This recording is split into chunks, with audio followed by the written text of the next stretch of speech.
Welcome back to the Table Rush Talk Show, where we dive deep into the world of entrepreneurship, marketing, and personal growth. I'm your host, Mischa Zvagensov, and today's guest is Scott Desgrosseilliers, founder of Wicked Reports and creator of the Five Forces system. He's here to show you how to turn messy marketing data into clear, profitable decisions backed by real-world wins from brands doing millions online.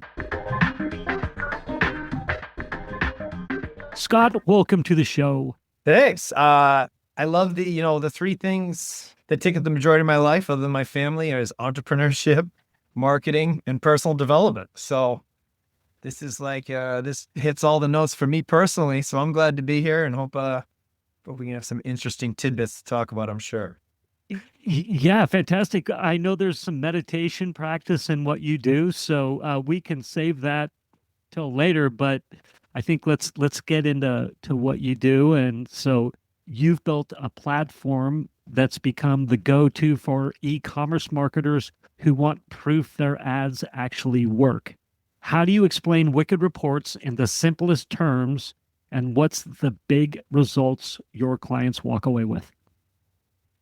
In the simplest terms, Wicked Reports provides an accurate scoreboard for your marketing that gives you measurement, signals to the ad platforms what to do, and allows you to act decisively with clarity. That's as simple as I can make it. And with ACT, we tried to, all that attribution gobbledygook, which we can get into if it's relevant. If not, we won't.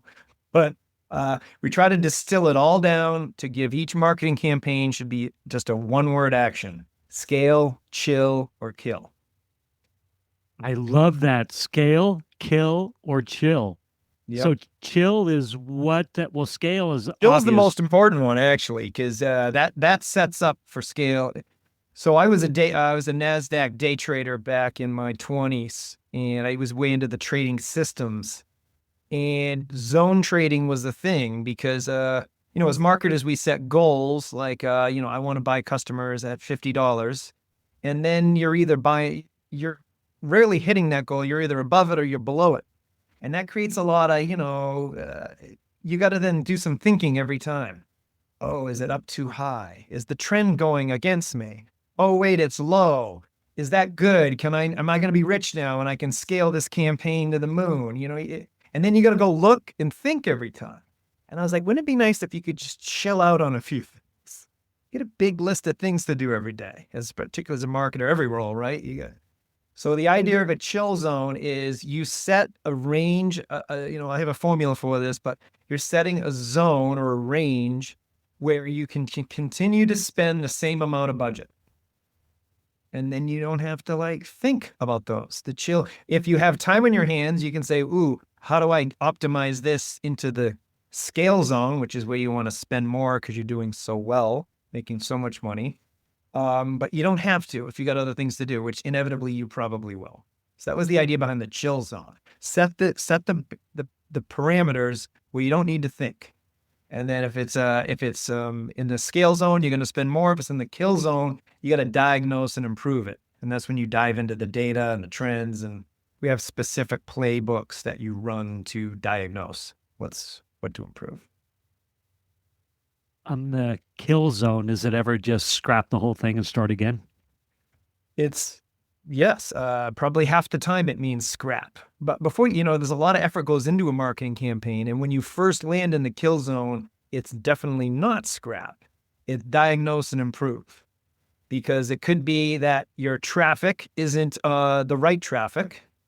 Simplest example, you're trying to acquire new customers on Meta, but you have an AI campaign running and it's just sending you all your existing customers trying to get repeat purchases.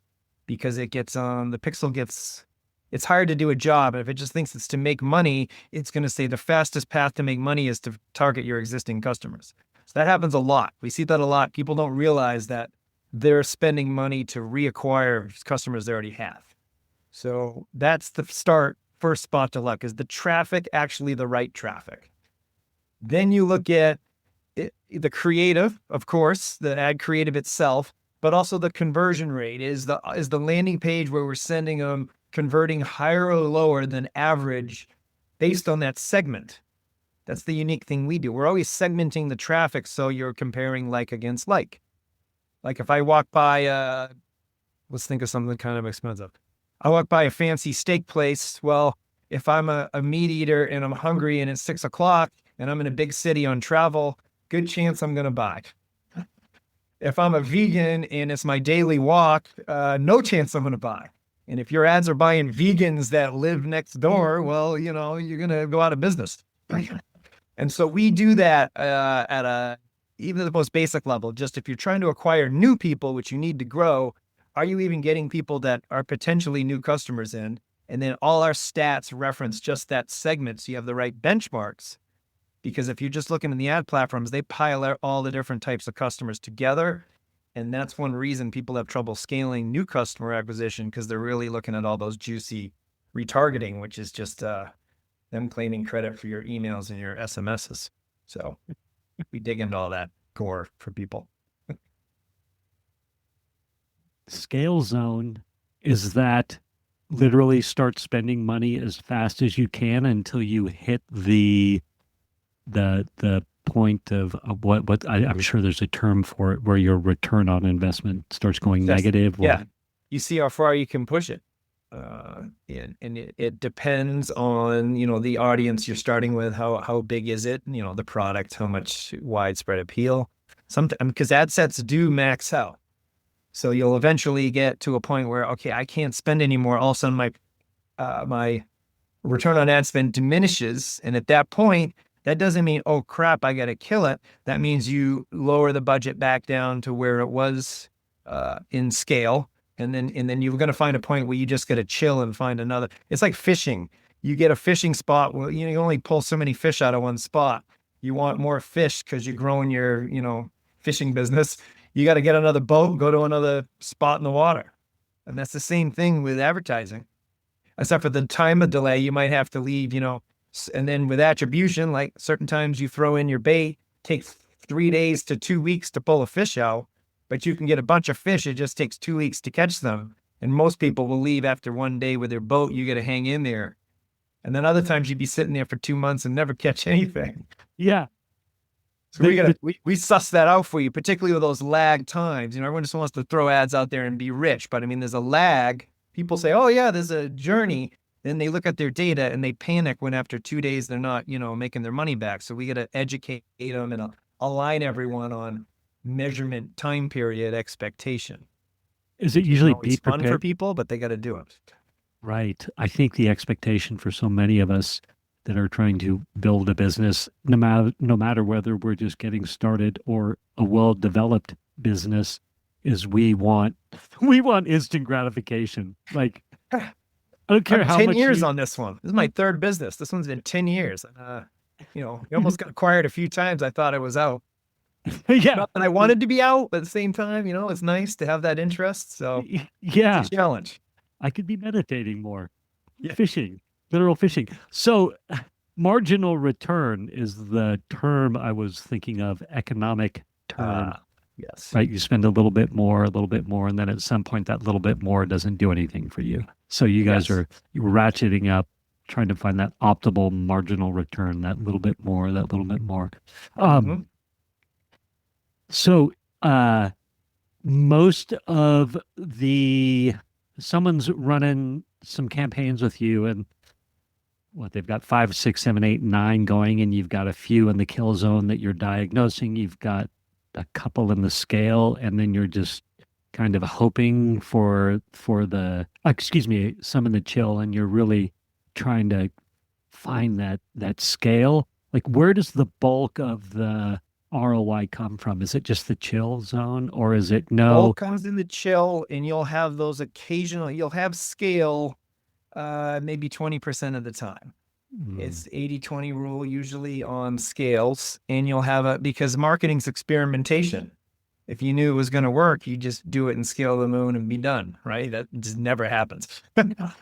Almost never. I mean, when it does, it's a household name story. And that's normally not because of marketing. It's because of this unbelievable viral product, like Yeti or Coca-Cola, whatever. Yeah. So yeah, you'll always have something to do because there'll be things that you're launching, things you're preparing to launch. And then there's from the diagnosis process, you'll be like, oh shoot, I've got to go fix this wounded situation in a marketing campaign. And so we're trying to shorten that decision time.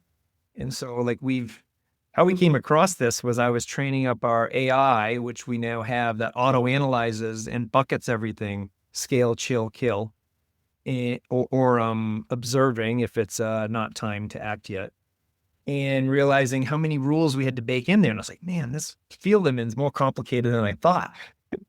Now it's not, because now you set your intention. So back that up. What we realize is that we need to know what you're trying to do. What's your intention of the campaign? And if you don't know what it is, that's a problem. Some people don't. Some people want to have 5 different intentions. You need to pick one thing you're trying to do, such as like acquire cold traffic that later becomes customers, acquire new customers, retarget existing web traffic or couple. And based on that, that tells us a lot as an attribution company. It tells us how long we need to measure before you should make a decision. It gives us the primary thing we have to look at and the secondary metrics and trends, and also tells us about a bunch of things we want to ignore purposely, because that segment of the market you're not really going for, or the goal you have, we only need to look at a few of those data points out of the hundreds we have. And so that really made things easier for us. And then we could pick the right attribution model for you, because people are like, oh, which attribution model do I use? Which multi-touch model, data-driven, they start throwing around terms they may or may not know. And we just pick it for you, but we have training. You can do it yourself. But I mean, and some people like to do that. That's why we had a business before. But now you don't have to. We'll just do it. We'll pick it for you. So that's what we prefer. I love that. So do you have a framework that you use in 3 minutes or less, and that somebody listening goes, oh, I can apply that framework myself? So step Definitely. number 1 is intention. Yes. Like, what is it? Yeah. So I have a 5 forces framework, which I've been running some version of it for a long time. And then I solidified it and formalized it into a course. The first step being intention. What are you trying to do with the marketing? Because that tells us how we're going to measure it, what the primary metric's going to be. And that's the initial thing. We just discussed that. The second one is expectation. It's the setting of the scale, kill, chill zone before you launch the campaign. Took that from trading as well. You don't want to emotionally react due to when the measurement comes in. You got to know ahead of time what the plan is, what the measurement strategy is going to be. But also it aligns the team on a shared scoreboard, because otherwise, imagine like you're a sports coach. I don't know, what sport do you like? Yoga.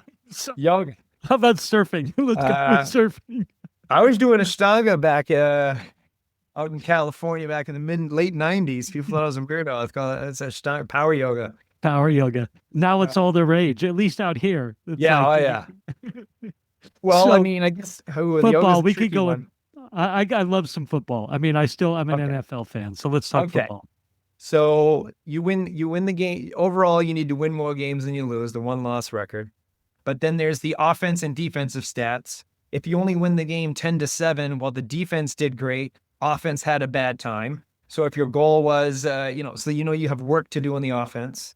Then within there's all the stats of the individual players, which then optimize that greater piece, the offense. So it could be your wide receiver dropped 4 passes, he's got to go. Could be maybe the play calls were bad, it's the coordinator. So all these things that's similar with expectations getting aligned on the scoreboard. Which scoreboard are we going to look at? Because like the defensive coordinator, he wants points against. The offense coordinator his scoreboard would not be looking so good in that situation. Same thing with marketing. You got top of the funnel marketing, you got middle funnel, you got bottom funnel, and the simplest. And those have different ways to keep score, different lengths of the game, different benchmarks of how other people do generally score. It's very different, very different. And so we try to handle that in the expectation phase. Third step of the 5-step process being action. When you're first launching a campaign, that's simple. Just launch the campaign with the agreed upon scoreboard.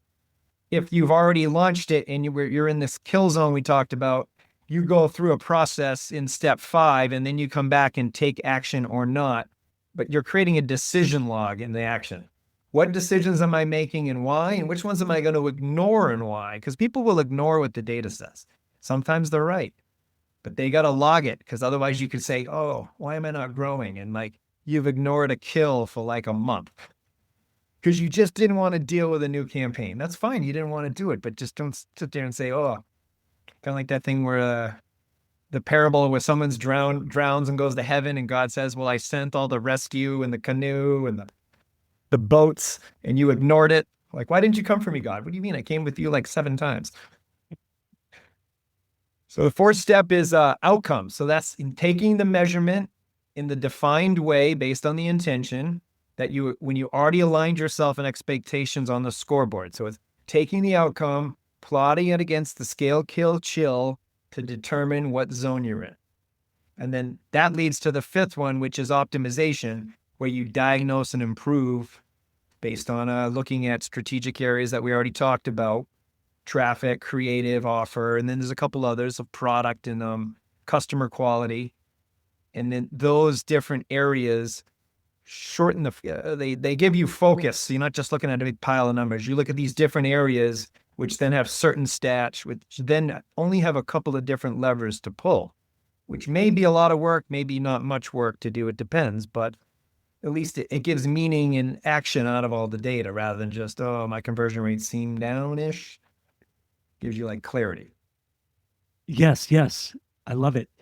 Anybody watching, listening can go to fiveforces.com and actually get a course on what you're talking about. Now you can see how it works, what you get, instructor, is it for me, testimonials. So looks super cool. Yeah. And there it is, the 5 Force Systems Blueprint, and then an awesome take action banner logo that I love. Yeah, and the slides, I had a really skilled slide designer, independent studios, and he did a superhero theme with this. I mean, I know we're talking data, but it's the most, it's just a really cool superhero themed slide. So I'm teaching data concepts. There's still for sure some numbers and math in there, but rather than just PowerPoint with bullets and math, it's like, oh man, no one's going to want to do that. I need to make this interesting. So I did the concepts. I gave him the material, but he really made it come to life with the slides. So it's great work by him. Yeah, it's good. I'm looking at some of the testimonials, and you've got a well-known agency that I learned more in the first 2 lessons than I have in 2 years at our agency. Another one, Ralph Burns saying from Tier 11, whatever that is. Scott's framework is the first one I've seen that makes attribution feel like a growth tool instead of a reporting tool.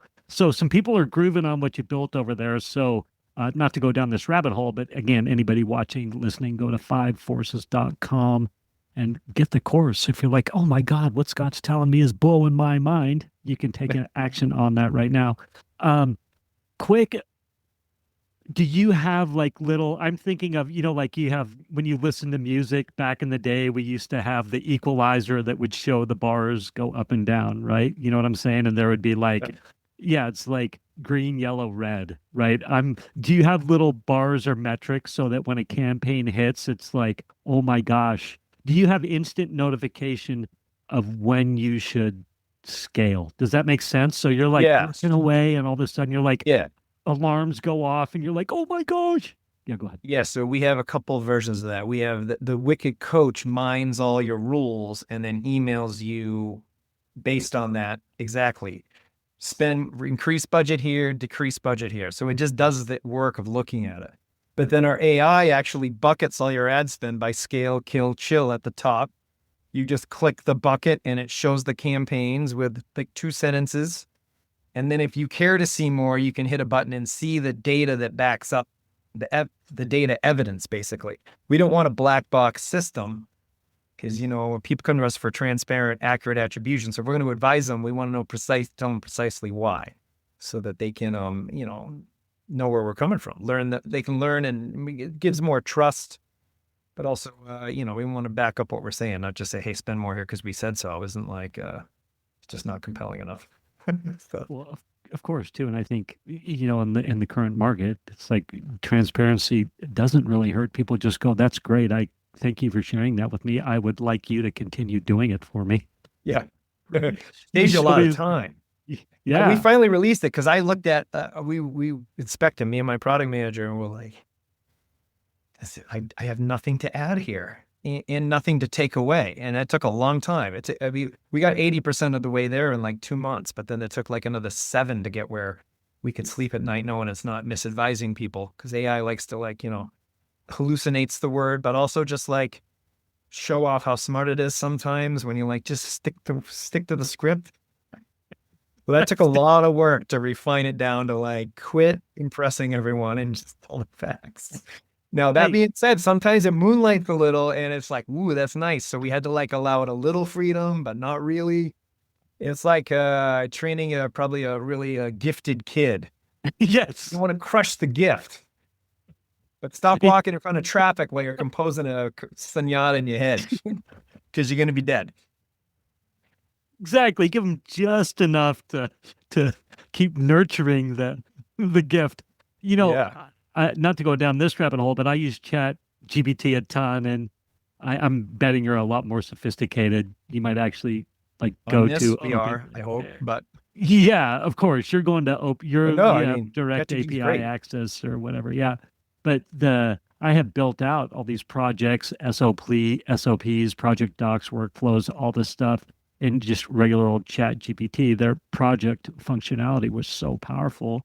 And then all of a sudden Chat GPT 5 comes out and it's horrible with projects. It's like it just likes to it's like the savant that you're talking about that's like, that's great. You've got this SOP and the project docs that tell me what to do, but literally it feels like ChatGPT 5 is just jumping in front of traffic. I'm like, get Yeah. back into but anyway, I don't know. Have you have any experience with that? Or you're like, Yeah, no, no, we stay, we're a couple we're using a different LLM and a couple we're not on the latest because we finally got it the way we want it.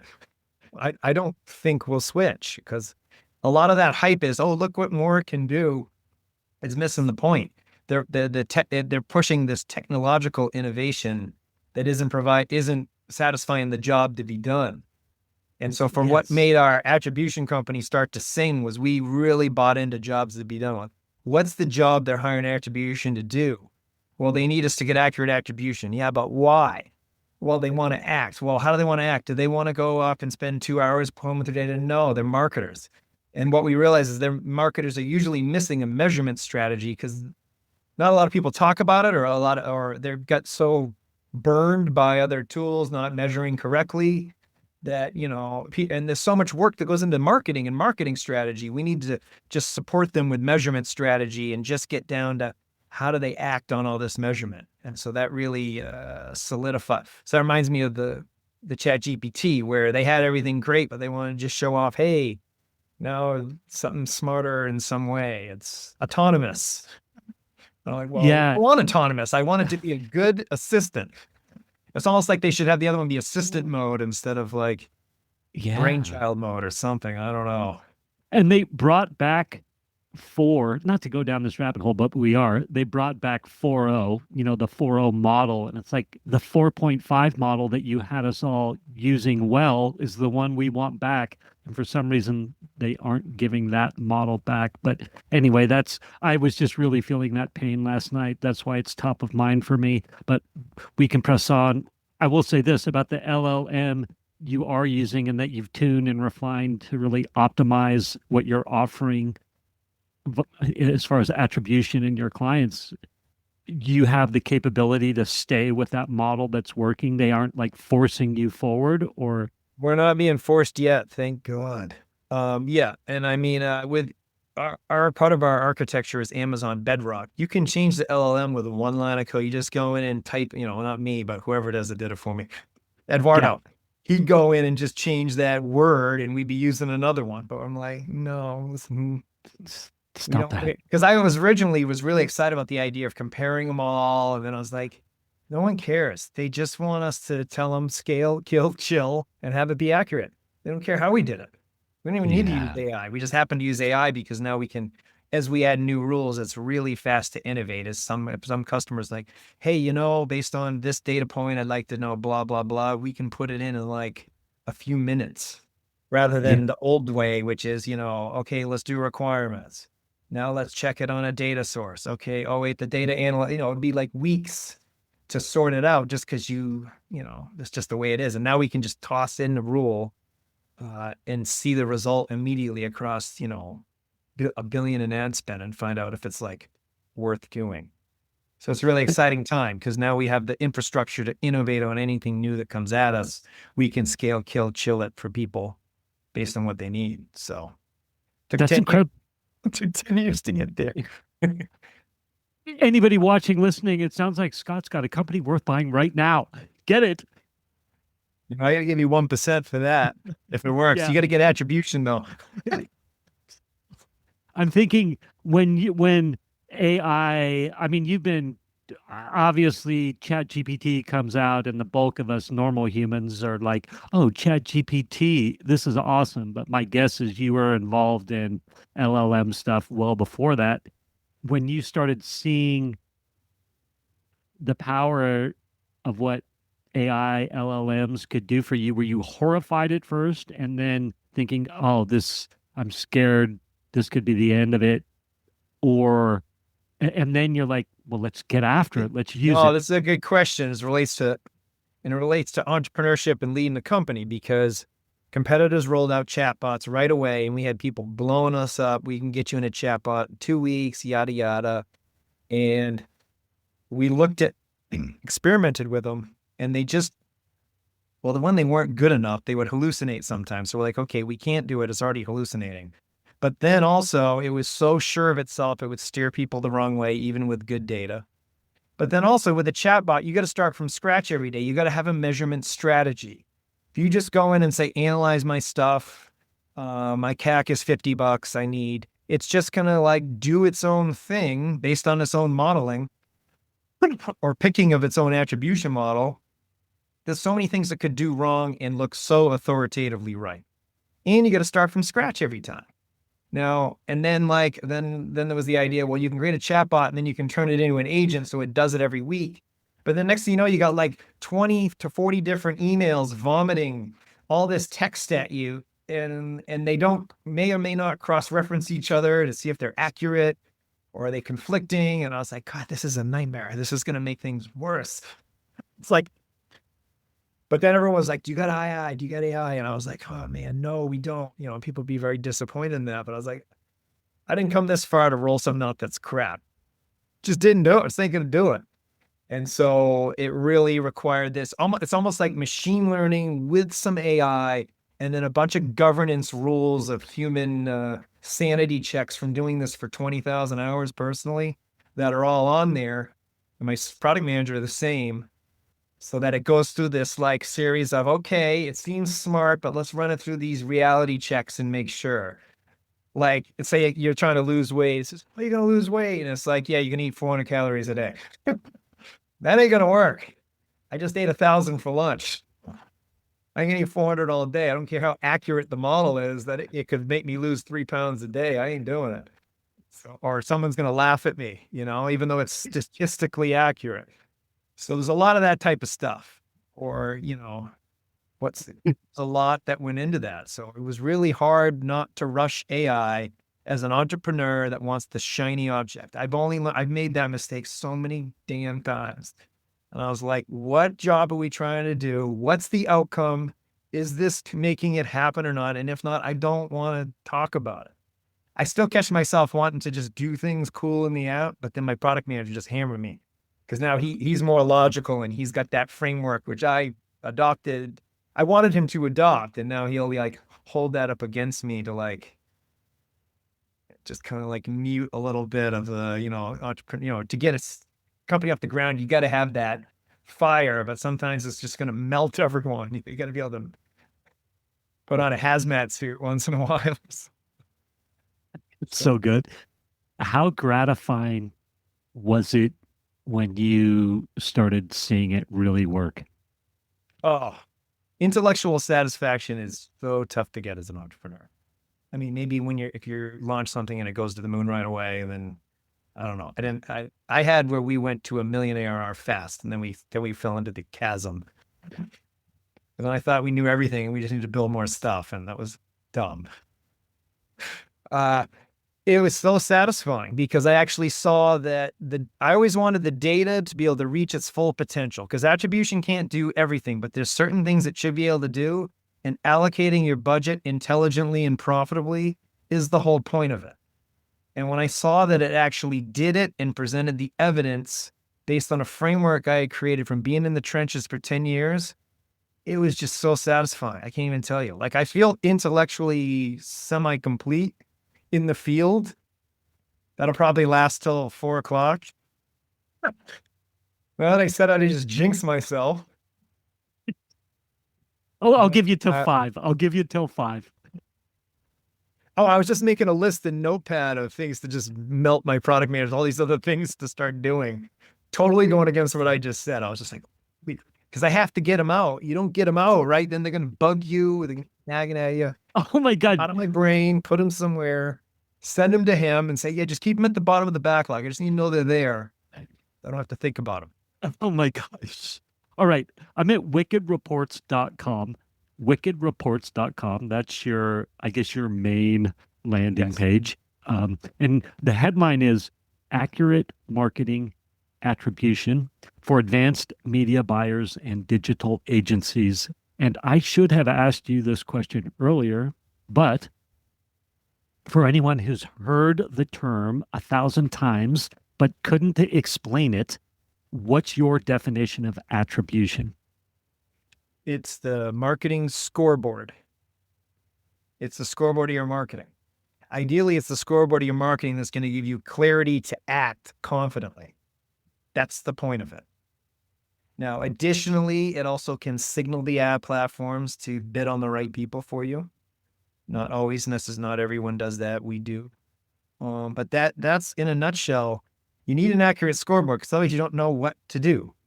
And then with all this data that you have, you need clarity around, am I looking at the right data for the right reason? And then making the right decision from it. And so that's what it comes down to. I distill it down to 3 words now: measure, signal, act. That's what we do. We don't do anything else. That's all we're trying to do. And we're trying to get better in those 3 areas at all times. Would you say you're the backbone for some companies? Yes. The testimonials we get are, this is the data that I trust each day to tell me what's going on. That's the most common thing we hear in case studies, and the most common reason people buy our stuff, because we're known for accuracy more. Like, we don't just take it. Here's an example. One of our competitors takes survey data in, which seems like a good idea. Well, meaning they have other good ideas. This one I think works against them, however. You take in a survey because the idea is, well, if someone came organic, I don't know. But if they fill out a survey and say Facebook, now I know the click came from Facebook. The trouble is, I don't even know what I did 3 days ago. I just had to think today's Thursday. I was like, I think today's Wednesday. And you're telling me that the start of let's just say it was a month journey to buy this $200 product, whatever it is. I remember how I first heard of someone a month ago. Is how accurate is that? I don't think it's accurate. And then lots of times that data lumps in at the bottom of the funnel, which then steers more of the attribution and the more directional stuff at what made people buy, and ignores the much harder job of top of the funnel, which is what made someone first hear of my brand that otherwise they wouldn't have heard of. That's the real job of the marketer. That's the toughest one, because the AI is good at getting people to close when they're hot to trot. You read your email, you said, oh, I might buy this car. You're on Auto Trader 10 times a day. Well, Cox Automotive selling, I'm pushing that data everywhere. But like when you first start prowling around, that's the marketing work. That's where the marketers really make their money. And that's the hardest to track, hardest to get accurate. It starts out the most sluggish looking, but that's where the 80% of the budget should be, because, retargeting and all that, once people are hot to trot, that's a lot easier to do. They're already, It's still hard, but it's the easiest hard stuff to do. Are you ready for just a bizarre question? This is totally off the cuff of what we're talking about. Okay. All right. So I was on a call with a potential client earlier this morning, and I'm 57 years old. And You've got a great hairline, all natural. Yeah, I'm Yeah. 53. I'm hanging in there. You got me beat. Looking good, man. Yeah, you too. And I was thinking, yeah, and I notice now too, like I see 50-year-olds and I'm like hair extensions or hair plugs, I guess is what you're called, or they're dyeing their hair or and God Oh, bless all of that kind of stuff, right? I'm not poo-pooing do it. whatever. Yeah. I never would have noticed before. Now I do. So I'm like, oh man, you got a good head of hair, some good color in there. Um, I love yoga, mindfulness, meditation, all these things. And I kind of think that that calming, I don't know, centering stuff has kind of helped my keep my hair from falling out. So I maybe riff on that for a second. Do you Oh, think we got a correlation there? yeah. So I get into meditation in the mid 90s, binaural beat meditation through the Monroe Institute. And he's he pioneered it. He was trying to learn, he didn't invent the tech, but he pioneered it because he was trying to use it to learn to sleep, learn a language in his sleep. And he owned a couple hundred radio stations. And instead it started making him leave his body. And that led him to think he was nuts and start studying it. And then he harnessed it and created an institute. You could go there, all kinds of stuff. I went there, bent spoons, grew plants, all kinds of cool stuff. So that I got into it in like the mid 90s. I read his book, then I went out there and so I use brain.fm a lot of the time, which is pretty good binaural beat tech for focusing on stuff. And then I study with a guy, Kurt Leland, who's a student of theosophy, but also is a very gifted medium and other things, has a series of books. And he helps me a fair amount, which I think helps not just my own meditating, but just like seeing a bigger perspective of things. My particular task right now is in this particular, I believe in reincarnation. My particular incarnation's task is to move stuckness into flow. So rather than think of a problem and solution binary, you got to think of the process and how to get more flow in the process. So maybe you just flow around an obstacle. And I don't always do it. I like, I'm still very much a mental body person. That's like logical problem. Here's the steps. And I had done that thinking a long time. And now as I move stuckness into flow, it's a different way to learn to problem solve and to look at what's going on in your life. It's like a more top down, like strategic, which is fun when I remember to do it. How does that relate to my hair? I don't know, but I'm glad I have it. That's it, right? Not at all. I thought it was good. And I was like, wait a minute, it doesn't help at all. Well, we have two ways to go, and I'll start with the first one. The first one is I think getting in the flow, the top down. Do I need to go through or around? Very much, I think that as well is like, do I actually need to do less? Do I need to like stop and let the answer arrive versus hunting for it? Does that make sense? Oh, a lot of time. I had this one related to that with this one visualization process. I'll cut to the fun part, but it's a whole process because you're just trying to like help shut down the noise with all these processes and then get to where you can hear information coming from somewhere. Your cell, I mean, you can debate where it was from, but it doesn't really matter. It's something you suddenly know and choose to believe is true or not, just like anything in your life, right? So there's this Yes. idea, you go in this, I'm in this visualization in this tower, and you go in and you read the environment and there's some information there. And so it could be like you start looking around and there's a book or there's something on the wall, just like you picture like you're in this room, like that print. Then I'll look at it and maybe start thinking something. And so whenever I was looking at that, I can't say who this company is now. I realize the story, but I'm looking at it and I keep getting distracted and I'm having a vivid dream that I'm like telling off this particular company, a very large ad tech player. I'm telling them how sucky their partner program is. I'm just like, but I'm F-bombs, this and that. Like I wouldn't normally send an email, F you, your partner program's the worst. But it was just a waste of my time. And I was just like irritated. They gave me a bunch of docs they want. I'm like, they're not going to do anything with them. So I report to Kurt Leland. I'm like, hey, well, the exercise isn't going that well. I keep daydreaming about work, even though that was actually the info I was getting was so vivid. I thought I was like, because I think about, you think about work a lot as an entrepreneur. I thought I was thinking about work, but really every time I look at the print on the wall, I kept then flashing into this like angry email to this partner manager, the manager's manager. So I send the email, and then the next day I'm getting all these San Fran area phone calls. You would have thought I was like, Elon Musk ripping them on Twitter, and they were like freaking out. They were like so sorry, and they gave me a new partner manager who then led to us almost being acquired, but getting a bunch of exposure and like flown and speaking at their events, teaching attribution to their team. All this opportunity came from that particular. It wasn't that I should tell them to F off, but that I should complain. Like they're just trying to get the message to me. So that was an example of a visualization, meditation practice that led to tangible business results. And it was something I wouldn't have thought of. I was just like irritated with the program. But I was like, why am I even thinking about this right now? That's amazing. You know what's Pretty good. beautiful about that is sometimes we do have emotions or tension or points of tension coming at us, and we might even think, I need to let that go. I need to be free of that. That's resentment. I'm too attached. When really that's the thing we need to stare into Mm. and tackle, or send that email saying, hey, this partner program is not working right now. What's going on, Yes. So interesting. So the binaural beat app again was what? So it's the Monroe Institute.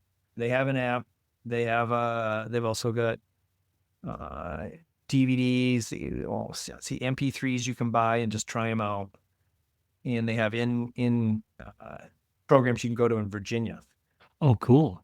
Yeah, so they taught like remote viewing. The guy that used to run the government remote viewing is there. But their whole thing is that you have to convert any beliefs you have into knowns. They go out of their way to not give you any dogma to the point you're almost irritated. You're like, just tell me what you think about it. No. We're not going to say this. Like if you have a big moment in a meditation, they're not saying it's God or Allah or whoever, or that it's not that. They're just saying, well, you have to explore and figure it out, which I really like that as someone who kind of leans libertarian anyway. I liked that it was like, occasionally I'd be like, just tell me you're an expert. And they wouldn't do it. Won't do it. They're like, you have to go mine yourself and become more self-aware, or whatever, however you want to say it. You got to mind yourself on your own journey of where you're at. Because like anyone with skills, you've got certain perception skills of the non-physical. Some people have better hearing sense, visual sense. Everyone just wants some guide to come whisk them around on a flying carpet and, do all kinds of cool stuff. I got to that point, but it took me like a long time. I just stare and just be like dark, and I could feel stuff, but it almost be like there's like a dark blanket, and I just had to get through to the other side, and I was going to have all these cool experiences. I couldn't get there. It just took a while to get there. And I had to develop my relational non-physical sense, which is kind of a trippy thing to talk about, but just like a kid has to learn to walk, someone needs to learn a language. You need to learn how to code. It's not like, oh, I go meditate and I'm an expert because I meditated once. People like, meditate, nothing happened. I'd be like, how many times have you done it? 2 times? I mean, come on. Yeah. One friend of mine, I used to teach weekend workshops in meditation before I started having kids, and can't tell my wife, hey, I'm going to go meditate all weekend while you get the kids. She'd be like, well, you might as well stay meditating. You ain't coming back here. Enjoy that life. But I did this workshop. A friend of mine, I won't name him. I'll have him listen though. He was doing this one where it's like, you're going to go get a message, and it was about you take in a problem and you get info. So that's how it's very practical. So I like teaching that particular style. So he's like, well, I was doing my relationship, and, I was on this boat and it was capsizing, and I was hanging on the side, trying not to drown. Otherwise I didn't really get anything. And I was like, well, that doesn't sound too positive about the relationship. He goes, yeah, but that was it. And I go, well, did you want them to call and break up with a girl for you? And that's some pretty good info. Literally like drowning on the side. He was like, he could describe the storm in great detail, his grip. And I was like, that's like what people should be going for. Like, this is good. I don't know how you can infer this bad news. And I mean, otherwise, very nice girl, just bad timing for him. They broke up. Now he's married with a baby, super happy, happy ever after. It all worked out.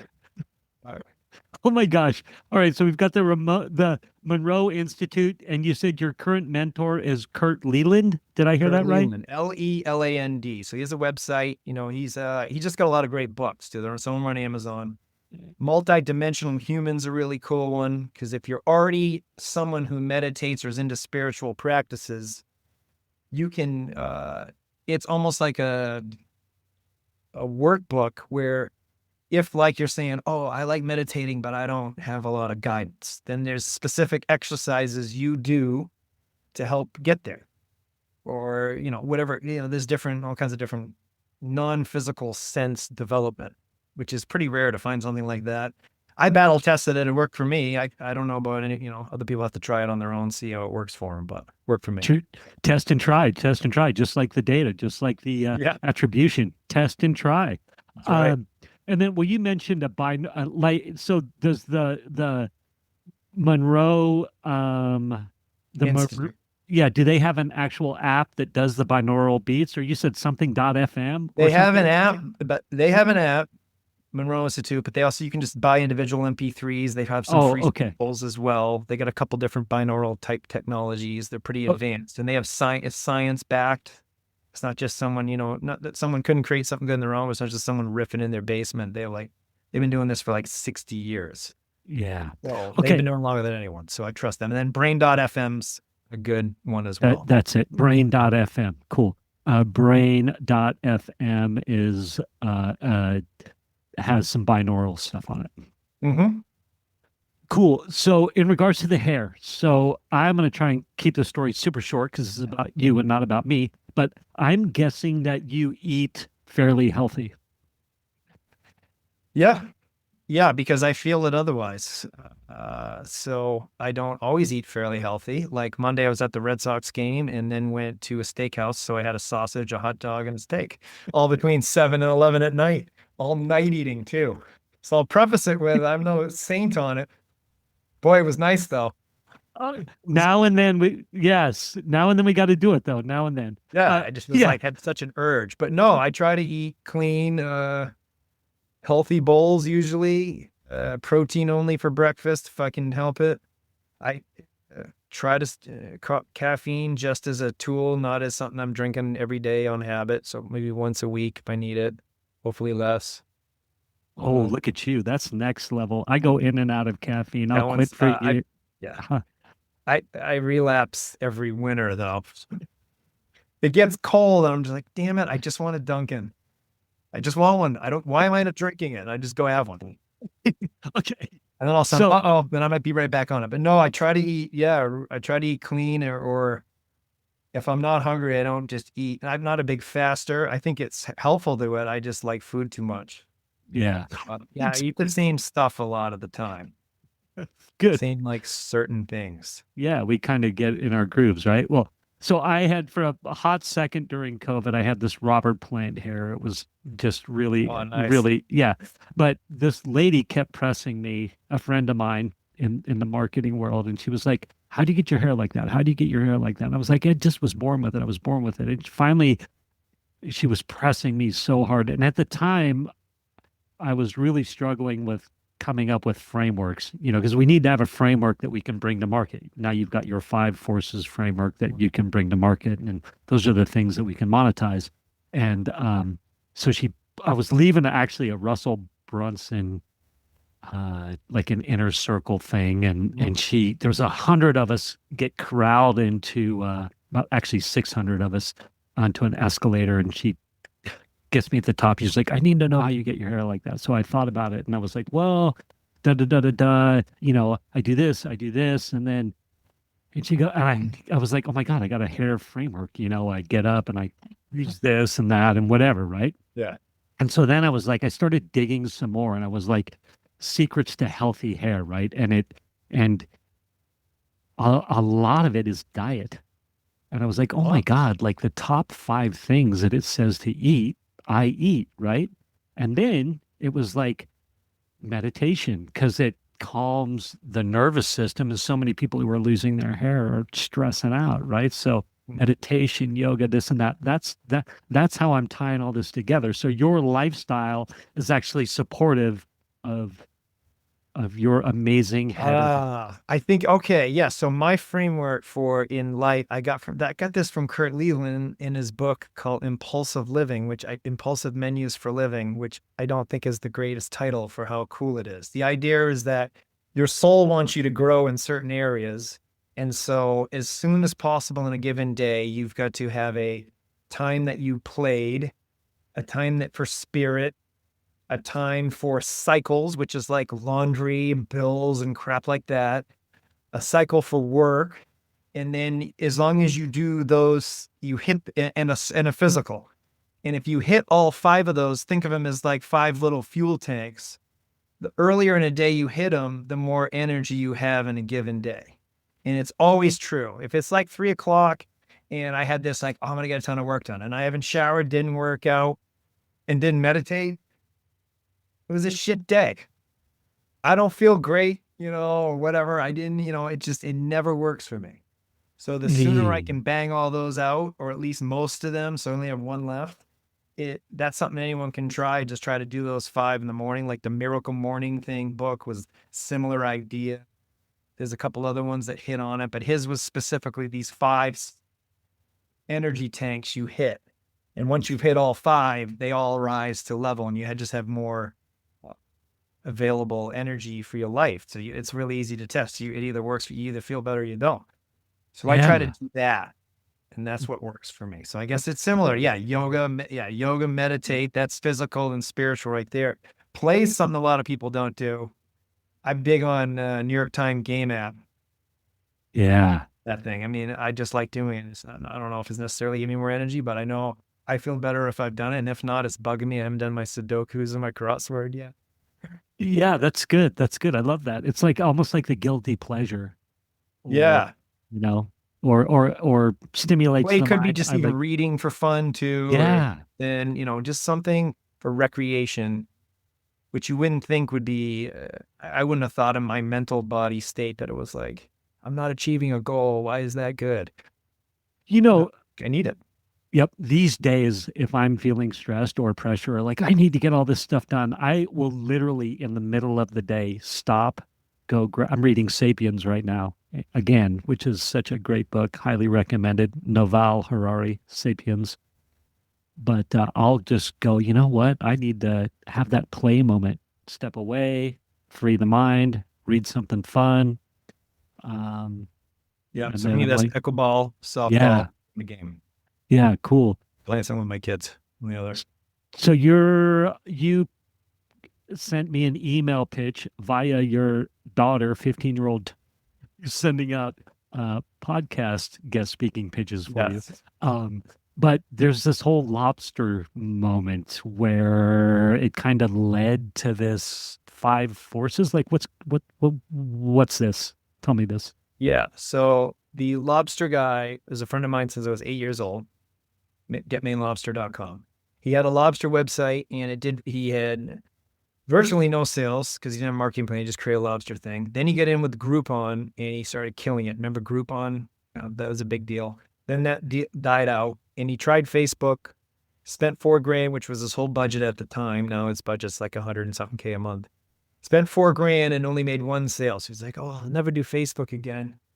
Spent $4,000, only had 1 lobster sale. I'm like, well, he used to send really fun emails out. And I was like, well, did any of them buy off the emails you sent after? He's like, I don't know. and then I was like, well, let me find something that can track it for you. And I couldn't find anything except for Visual IQ, which was like $100,000 a year minimum at the time, since acquired. That founder is now one of my advisors. So I know that story well.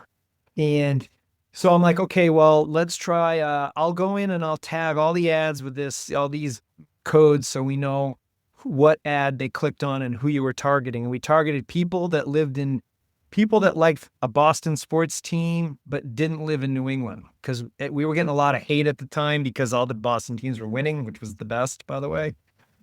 And we were like, well, if you like the Red Sox, you're going to have to, the only way they would like it is because, they must be some tie to New England. So let's sell to them. And so it was a cool idea. And then he created all the ads and he had all these emails and we had them just opt into a special deal, retarget to the same deal. They fill in the form, then they would go to the actual offer, and then we'd know where they came from. So he did it, and in the first month we broke even, and he's like, "Oh, I broke even, yeah." And then he kept sending all his emails, and then it was like Mother's Day and Father's Day or something, and he sold a ton off email, and I tracked it back, and he had actually made almost 10 to 1 on his money. And I was like, "Oh man, this is cool." And that's what got me. I was just doing it on the side. I was running databases at apartments.com at the time. And I was like, "And this is cool." So I told a friend of mine at Infusionsoft, which is now Thrive, then was Keep. It was Infusionsoft at the time. He had a mastermind. He's like, "Present this on this mastermind." And then all these people wanted to buy, and I was just throwing out prices, 5-10 grand for pivot tables. Then I had to fulfill them, and it was a pain in the ass. And then I was like, Wicked Reports came from that. So I was like, oh man, this is tough to do. I need some software. And there was nothing. So I slowly, me and a couple of guys started cobbling it together. And those guys are still with me, actually, co-founders, the other two guys. Amazing. And you just happened to be at apartments.com. I love how you just kind of dropped that. It's like, oh yeah, I was doing data for apartments.com. Yeah. Of course you were. I like SQL Server, but I just been doing it a long time. It's getting dull. There was no I just know how to do everything. There was no growth there for me. It's kind of like, oh, you got a data problem. Okay, I already have a script for it. Run it. So it was an easy job. Yeah.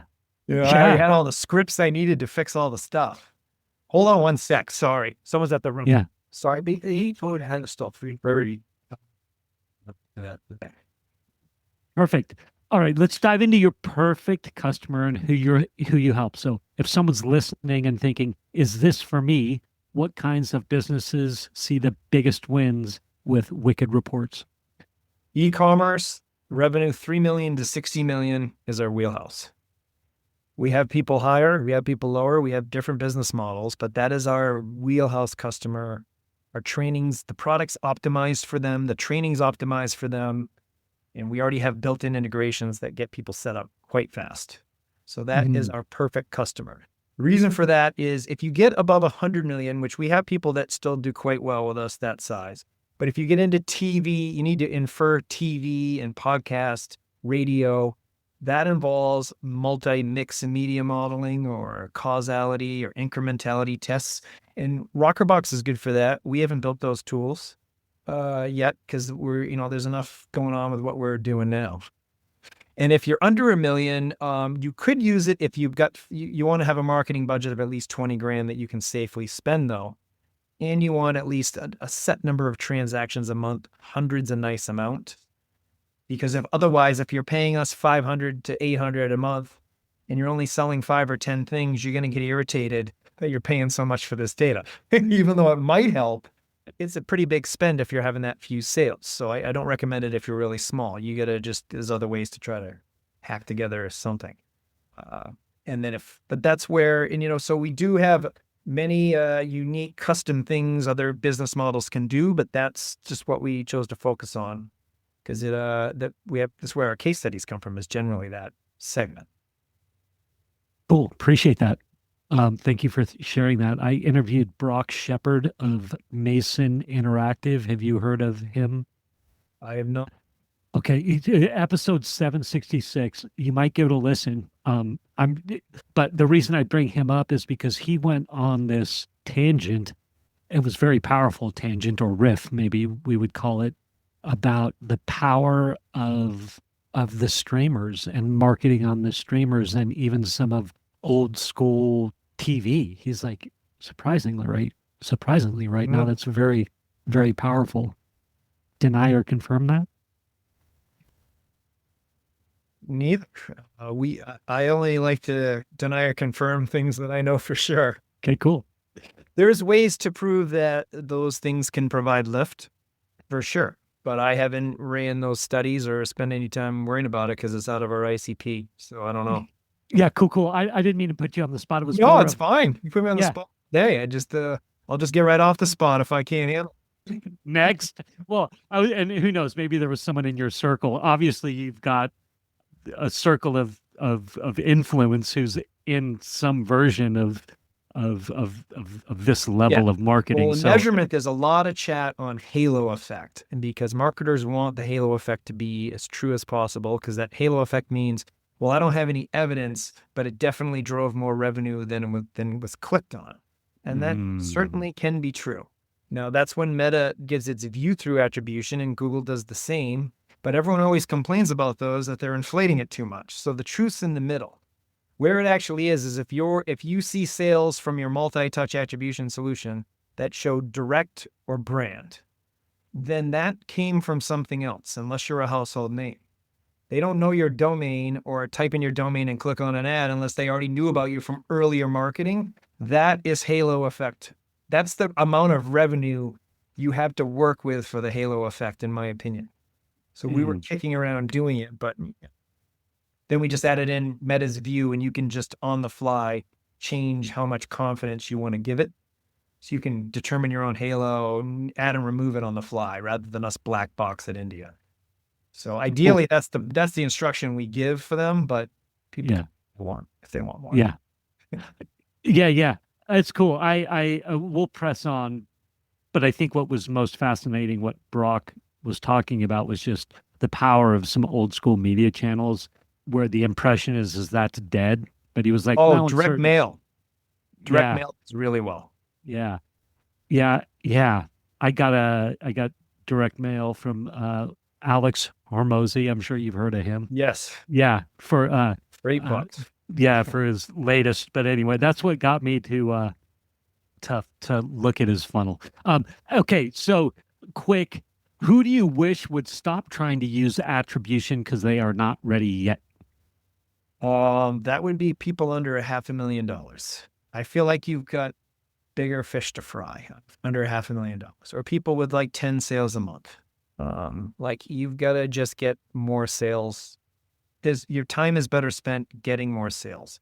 In theory, attribution will help, but you just got to get more sales period first, which means whatever that's going to mean for your business. Yeah, like networking. Do it like feet on the street kind of activity, probably. You just got to get one channel going. Attribution really starts to sing with multi-channel, even if it's as simple as meta ads and then email and SMS, which isn't even that simple. But if you're just doing those, that's 3 channels, all that are going to take credit for each other's work and really could work together quite nicely if you have the right measurement strategy to go with those 3 channels. But just getting one channel to work, whatever it is, and just stick to that first. I didn't follow that advice. Well, our first big one was influencers and events. We went to events and presented, and we had a few key influencers that really liked our stuff. Ryan Dice from Digital Marketer, Molly Pittman, John Grimsh. They were our 10th customer, and they loved it, and so they really supported us well. That was a big one, because then all the War Room was using it. And then their original podcast, The Perpetual Traffic, the Betty Rocker was like their 10th episode. And she had this funnel, which was show people my traffic, then get them my best blog, then get them to opt in to the challenge, then get them to buy. And so our first 3 attribution models, we trained them on just tracking those 3 points, and they talked about it. And that was our first 100 customers, was that Digital Marketer events and their ecosystem. That's all. Guys. Not really. They don't have, they sold Digital Marketer off, so it's not really a partner of ours. It was great. It was a lot of fun. That's awesome. For the skeptic who says, I can get this from my Facebook ads manager. What's the truth? Well, that's go scale based on that number, and please have a line of credit available when you run out of money. It's just not accurate. I mean, over and over and over again, people come to us because it's not accurate. They are very good at taking now. It's an incredible tool to grow your marketing, but their measurement is insanely optimistic. I don't want to go too far. Of course it is. Yeah. Next, fair enough. I think the laughing when I asked the question, like the mom of Jeffrey Dahmer saying, "Well, he was a nice boy, though." There we go. Thank you. Okay, so you've probably heard it all, and you probably hear it all the time. Attribution's too complicated. My data's a mess. I don't have time. What excuses or fears come up most, and how do you help people move past them? Those are the 3 most common, or they've already tried it and it's failed. That's another common. We get a well-funded competitors disillusioned former customers. A good acquisition channel for us. And that is, it's a legitimate fear, because if you don't have, and what we unlocked for our ICP is that the measurement strategy combined with a very structured onboarding, we get raised from our customer support team. We pre-build these views that we have like a Netflix style library, and you click because you want new customer acquisition or because you want to find active ad spend that's being wasted. You pick the view, and we have all the attribution settings that is complicated. We hide it all. You can go in and customize it when you're ready, or if you even care to, but you probably don't need to. You can just use what we have default out of the box. So we templatized the scoreboards you should use, and then the 5 Forces AI automates the actions and decisions. And then we furthermore signal to Meta advanced when they purchase you when they find you new customers, so that then also, because if all this data is good and the Pixel still doesn't understand what to do, it'll be like getting very annoyed if we keep telling you, well, you want to acquire new customers, but you're buying more repeat. You'd be like, I know. So we were like, geez, we better fix this. So now we pipe in just new customers of certain SKUs, so you can really influence the black box a lot more. You have a lot more control over that now than you used to. Do you have a story that still gives you goosebumps when you saw the data change the game for someone? One of mine that I really like is, so Mark Cuban got on a Twitter tangent with Cheech Chong, who's a customer of ours. He said, Cheech Chong, I don't care how many times you target me, I'm never going to buy your stuff. This shows how bad targeted advertising is, or some point. He's obviously a brilliant guy, but he ranted and raved that. So then X.com reached to, I think their Twitter, I don't know what they were called at the time. Anyway, X now reached out to us. Hey, so Cheech Chong says they'll only spend on our platform. We're trying to get more people to spend like them. They're quite successful. It's because they use your data to trust that they can keep spending. So I thought that's pretty cool. All these household people chattering away about little wicked reports was pretty cool. That's incredible. And then there's ClickFunnels, which you can tell me about, because I think there's a ClickFunnels story floating around out there. But I like ClickFunnels. Russell Brunson. During COVID got sucked into the Russell Brunson ecosystem, so he's obviously a genius at what he does. But then I'm old enough to have grown up. I was young, but the Cheech and Chong stuff. So I was like, oh my gosh, Cheech and Chong. There's a Cheech and Chong story, and now we've got a ClickFunnels story. So what's the ClickFunnels story? So we were at a digital marketer event. They were still kind of small. The whole team would go there. I mean, they grew quite fast, but they were still kind of small. We had booths next to each other. And actually, Russell was like the visionary, and then the guy Dave Woodward was the CEO. Yeah. Love Dave. He's passed away, but he was an awesome guy. And they kept coming over and looking at the reports. And back then they were not nearly what they were now, but they were functional, I'd say. Yeah. And they were just like in amazement. And he was just like, Dave at the time was like, what if we just buy you guys? And I'm like, we were there. There was like 6 people in the company. We had no booth stuff. It was just the placard wicked reports, and we just showing our laptops, not a scripted demo or anything. We just like winged it. And we were like hoarse from like trying to give the pitches. I remember we sold so many annuals that we were doing free MacBook Airs at the time if you bought an annual. And I went to buy more because the deal was going really well. We sold like 50 grand at the event. And the credit card was maxed, it denied. And I was like, this is going to be a fun moment someday. Where we couldn't afford to buy the MacBook Airs from all the wicked reports we sold because it hadn't hit the account yet and I couldn't pay the credit card. Our limit was like, I don't know, $12,000 or something. Yeah.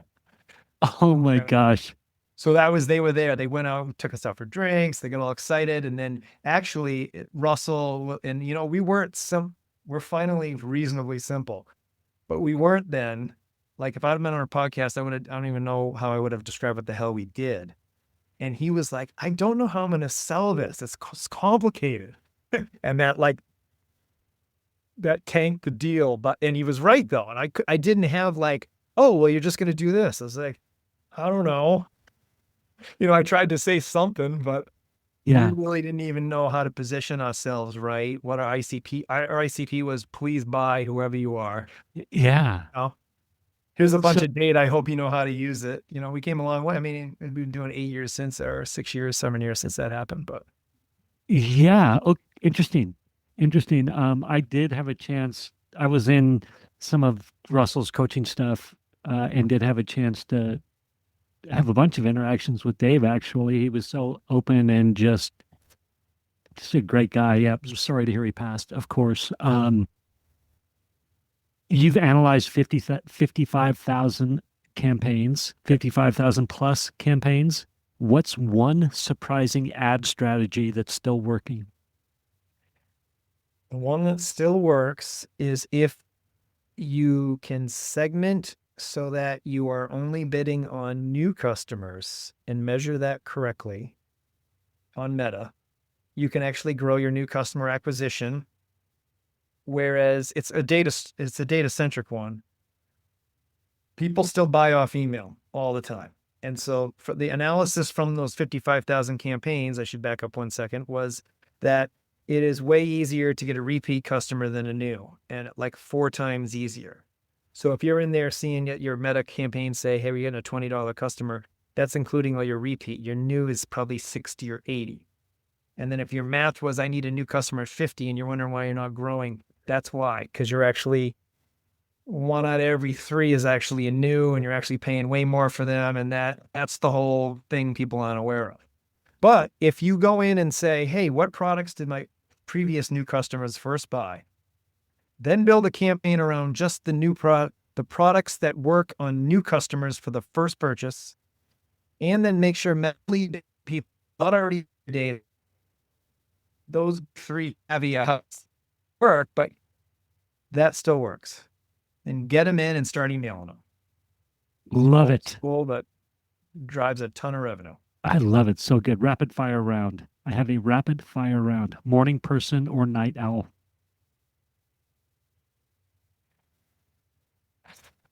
I know. I'm still more of a night owl. I got up today at 6:30, and that was thanks to an alarm. I'm trying to get ready. School starts next week. I'll have to be up at 6 every morning, walk the dogs. Then I'm like, I do the drives to school. My wife does most everything else. I help when I can. But yeah, I can be a morning person, but it's by necessity with a lot of like effort. No, You already alluded to this, but coffee, tea, or Peloton ride? Peloton. First career you ever imagined for yourself? I wanted to be Bud Fox from Wall Street. And so I graduated with a finance degree, and I just took rando service industry jobs until I got a job as a trader. I said, mother started getting a little upset with me. Like I kept doing the forbearance on the school loan, so I had to pay them. I only had so long. I keep pushing off the payment. I was like, I only want to be a trader. And then I pulled it off 2 years after I graduated, and I loved it for a while. It was fun. Just legalized gambling. Legalized gambling, leveraged to an Yeah. insane amount. Yeah, I was already like in a risk, entrepreneurial out of risk. This is comfortable with risk early. Yeah. I don't know why. I just wired that way, I guess. Oh my gosh. I have a ton of those stories from back in the day too. We're of that generation, the Bud Fox generation. Favorite nerdy hobby? I took the passion test, this woo-woo book, and it was what I most like to do was use data to predict. That's what Wicked Reports does now.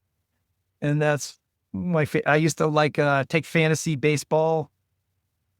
I like baseball. I like being the manager, but what I most liked was taking all the stats, creating my own projection of what I should bid on the players. It was just like so fun to me, and it's pretty nerdy. So stats, anything to do with stats and predicting. I used to like scoreboard, the dog and the horse races. My parents thought I was to be a degenerate gambler, but it was just betting $2 a race. I just like trying to take all those numbers and see if I could use it to see what was going to happen. I find that I still think that's so fun to do.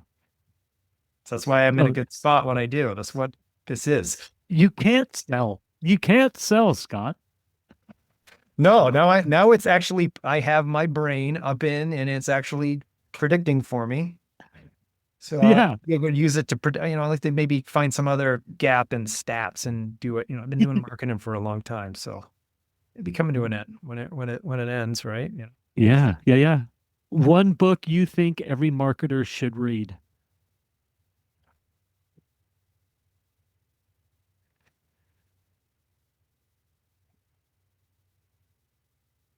Man, that's a tough one. I don't do a lot of marketing how-to books that get me excited anymore. Not that I know it all, I just don't read those types. Well, what, okay, what, it could be outside of marketing. Maybe it's like Leland's book. Yeah. He has a book called Otherwhere I would recommend. And Okay. basically it's describing what happens after you die. And so the odd chapter, it's either the odd chapters are and then the even chapters are different. The odd chapters are the manual or the technical description, and then the even is one of his adventures that informed his description, like a diary of him, just wherever he was doing whatever he was. So it was like a good balance of left and right brain, but also you get the adventure, and then you get the breakdown of what it meant logically in terms of the model you might have of what happens when you die. It's pretty awesome. And it's called Otherwhere. Hmm. It's awesome. I think any aspiring entrepreneurs or successful entrepreneurs, even who maybe are high stressed or like, yeah, I'm kind of living what I thought was a dream, but are in a existential crisis or something like that, you might dive into some of the things that you're recommending, Scott. So I appreciate these types of books, these types of nuggets, because I think there's a chunk of the world that would be served by diving in. Mm. I do a little segment sometimes called Dare to Share, and I know we're running out of time, and you're like, I have an appointment. I So just pushed him like 5-ish minutes, so I got okay, like 3-ish more minutes. okay, perfect. This will be the last question, and then we'll do the final question before we close. Okay. When was the last time you seriously considered quitting? And it can be in a minute or less if you'd like. So I had this former COO, which he's former because of the story. It was like 2019 or 18. We had this Excel spreadsheet which kept our runway and all these other things. And it was this mathematical model. It seemed fantastic. And it said we had like 94 days in the bank, which for us was a lot at the time, which it would stress me out now. But I was like, oh, 94 days was set. Payroll is like 9 people or something. And I'm looking at it and I'm like, there's a macro wrong. Hey, that formula seems off. And he hits it off. And then it was Excel, an older version. It's taken a while to compute, but slowly the runway is ticking down. It's me, the CTO, and the COO, and I'm like shit. So 79. Then it flashes again, and the thing's flashing. I'm like, well, let's stop recomputing. Well, when it got done, we found out we had like 12 days in the bank. He had just totally effed up his formula, and we're just sitting there. And I'm like, I mean, we're going to have to immediately not be able to pay. We had to do something because in 2 payrolls, we were going to bounce. I think it was 2017, 18. I don't know. Horrible. So I'm sitting there.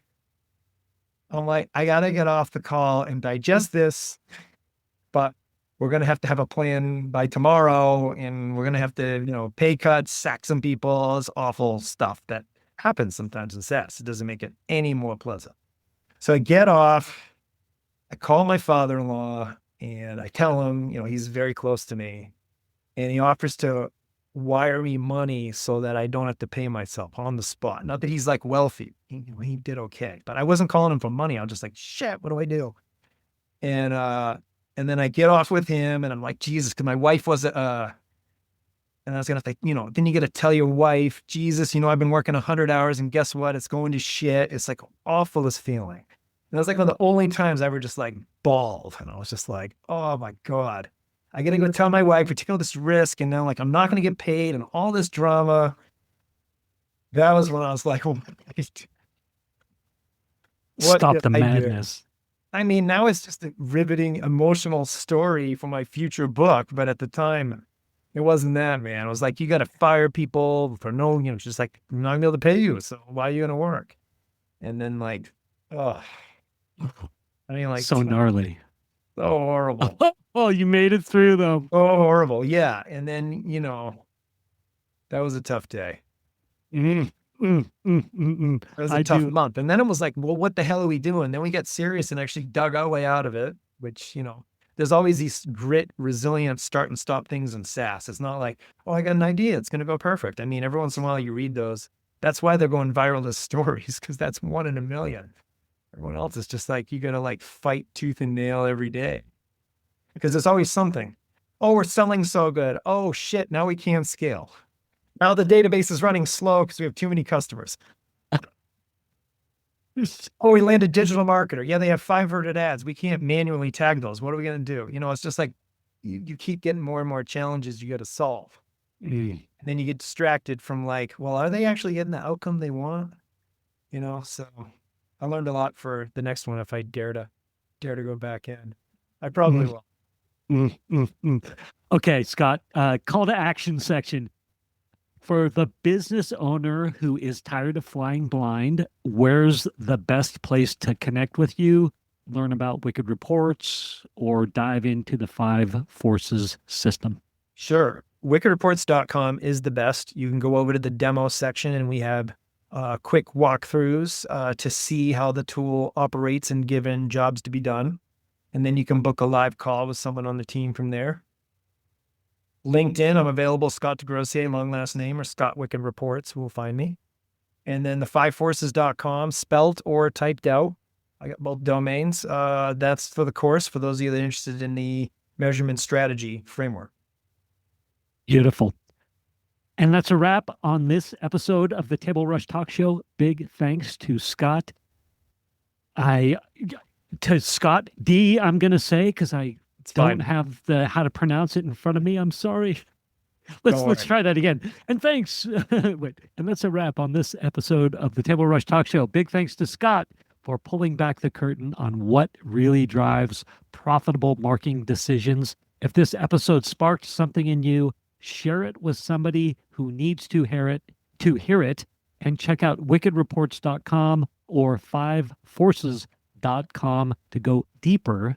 Until next time, stay focused, stay bold, and let's go speak on some podcasts. Thank you for listening to this episode of the Table Rush Talk Show.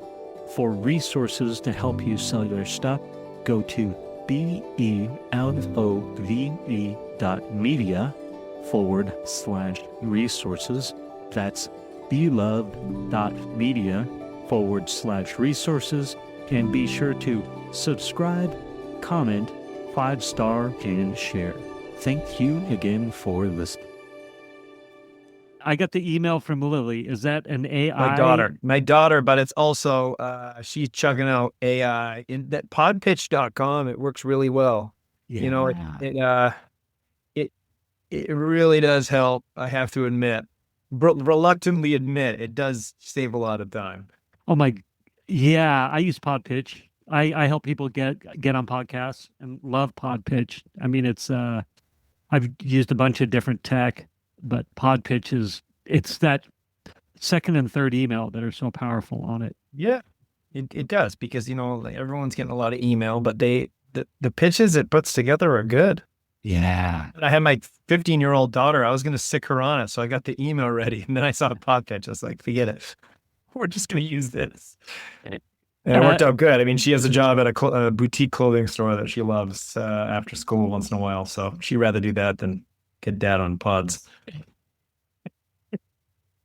Well, I love it that your 15-year-old daughter got you on my show. Sort of, yeah. Yeah, kind of. Yeah. The idea of what she was going to do. What was I going to ask you? No, that's cool. How did you find Podpitch?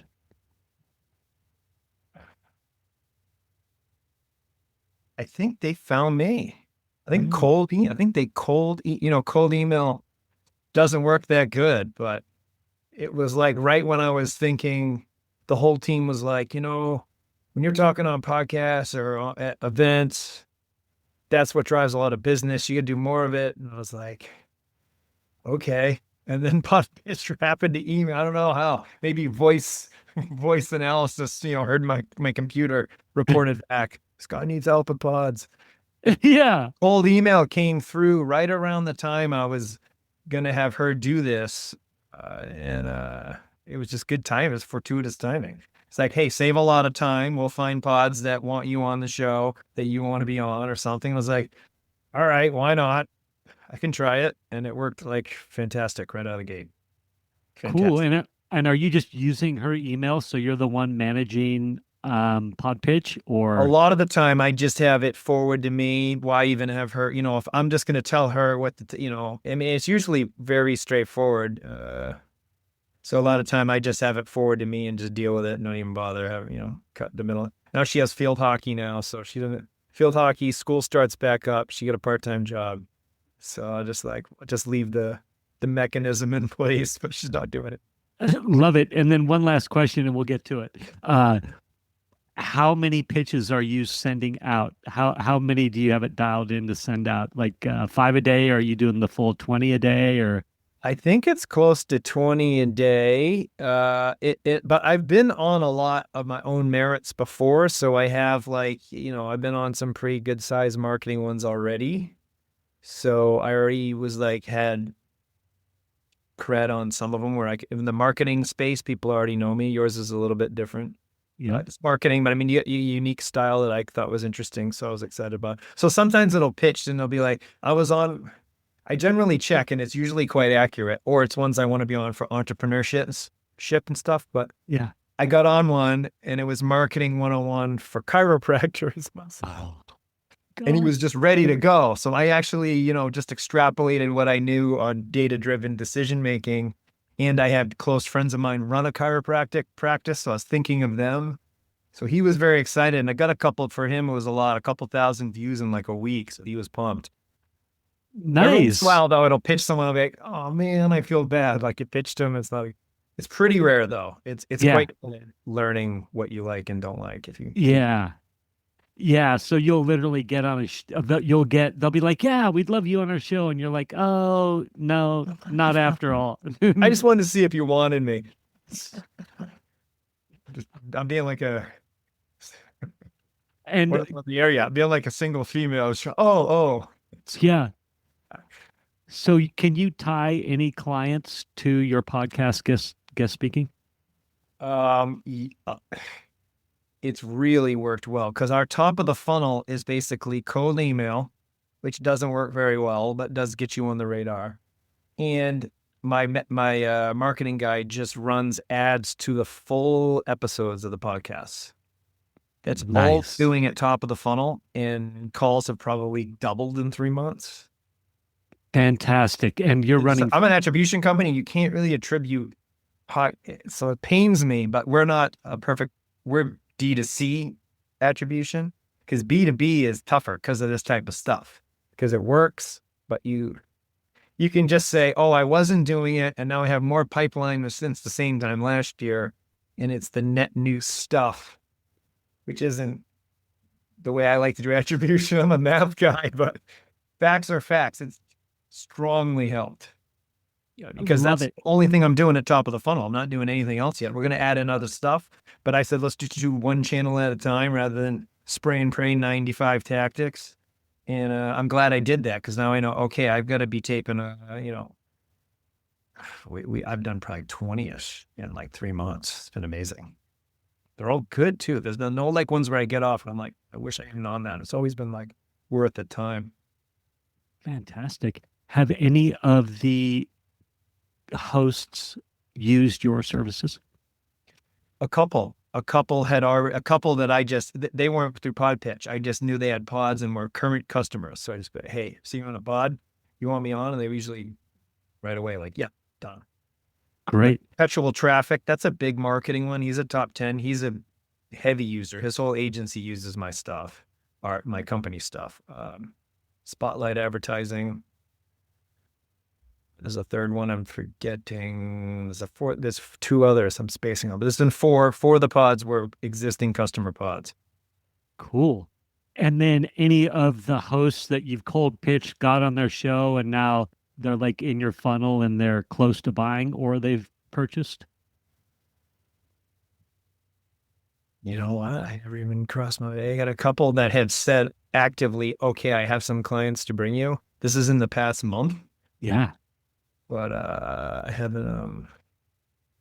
No, I didn't follow up on that. I gotta make a note. Follow up on that. What Yeah. is if they were to refer a client to you and someone said yes, what's the average value of a customer for you? So we're from 500 to 5K. It's a wide range based on how big they are, but the average ticket's about $1,000 all in a month. And they'll get 20% of that if they refer, I think it's 2 or 3, 10% of one. So it can be worth some decent money. Our retention's over a year, 15, 16 months. So Wow. That's be worth great. $3,000 per referral. Wow. What'd you say? 12 to 16 months. To 16 months. That's awesome. You might, just as an idea, I hate to give you an idea, but, No, and maybe you've already thought of it. I make decisions all day based on ideas. This is my wheelhouse, man. Well, I was going to say, man, like this, the Perpetual Traffic podcast, he's probably got a pretty healthy, robust email list. Yep. Yeah, no, he's a fantastic advocate. And Do like an affiliate email offer to his email list. yeah, that's a good idea. I like that idea. Yeah. I would even encourage you, every podcast you're on, to say, hey, real quick, how big's your email list? And then are they engaged? And if they say yes, say, great. Would this serve your email audience? I have this affiliate thing. And maybe give a little bit more than 20%. Well, yeah, because I have an affiliate course. I have a course separately from my company on measurement strategy, which isn't something most people have courses on. And so that's $800, and I give the people $200 a sale. Or I discount it down. I can discount it down. We can be like, it's artificially listed at $1,500 on the site, and then we do these big discounts. So I can do like over 50% off. They'll pay $700, and I'll kick you $200. So we can do that if that works for your audience, actually. So those work out pretty good. Yeah, love it. Of course, so it's just it's new, but it's just sitting there. So I mean, more people that take it, better it is. It's Yeah, life's work in there. I love it. Do you mind if that riff we just did on podcasting, I'm going to put it at the end of the episode? Yeah. So